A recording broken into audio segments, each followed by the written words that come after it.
Most people think anxiety is a flaw, something to fix, to crush, to silence, as if it's a bug in the code. But what if anxiety is not a malfunction? What if it's a message?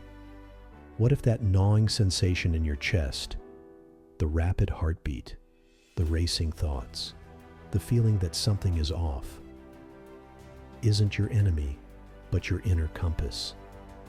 Carl Jung once said, "Until you make the unconscious conscious, it will direct your life, and you will call it fate." Now think about that for a second.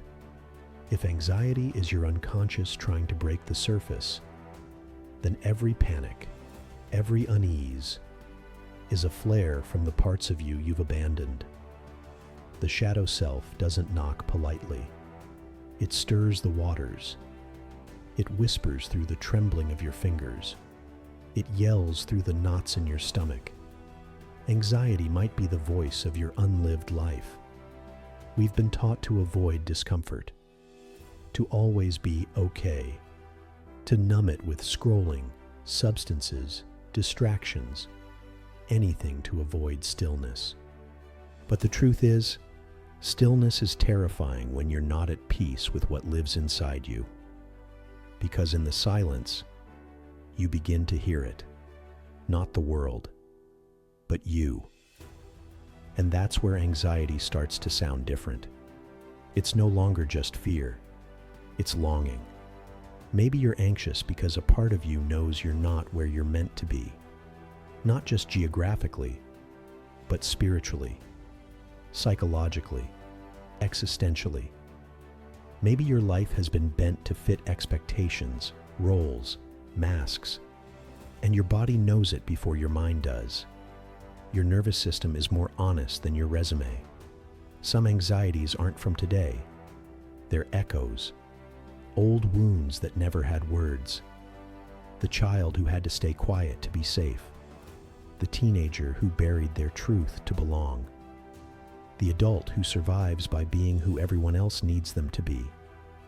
Anxiety, then, is not a weakness. It's grief. Unlived years. Silenced needs. It's your soul mourning the parts of you you had to exile to fit in.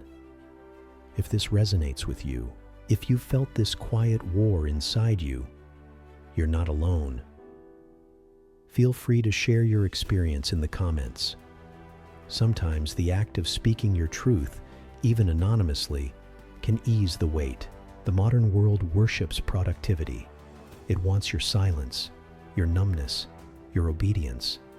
But anxiety doesn't obey. It's raw, alive, a refusal to pretend.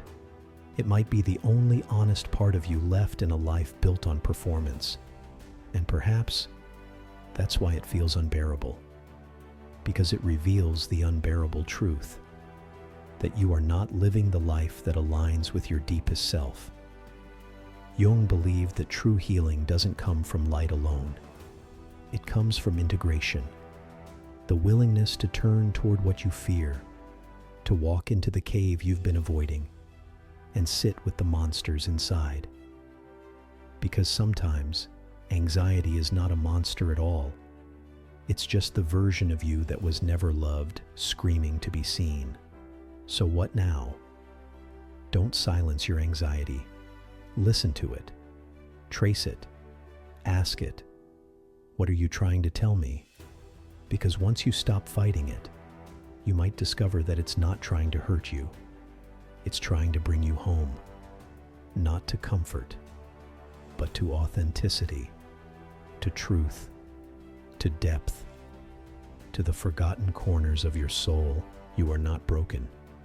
You are waking up, and waking up hurts.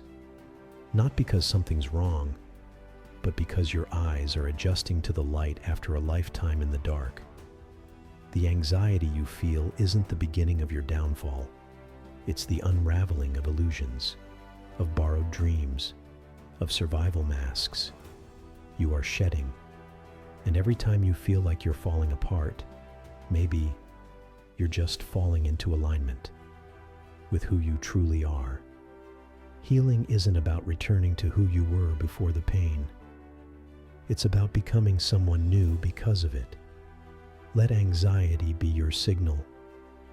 Not that you're weak, but that you've stayed silent for too long. Let it show you where you've been holding your breath, where you've betrayed your truth, where you stopped being curious about your own soul. You are not meant to live a life that doesn't feel like yours. So if the walls you've built start to crack, don't rush to patch them. Sometimes the breaking is the only way the light gets in. And maybe, just maybe, your anxiety isn't a flaw. It's your invitation to return, to rebuild, to remember. If this made you pause, if you're drawn to deeper truths and quiet strength, then you're in the right place. Like, subscribe, and keep exploring with us. See you in the next one.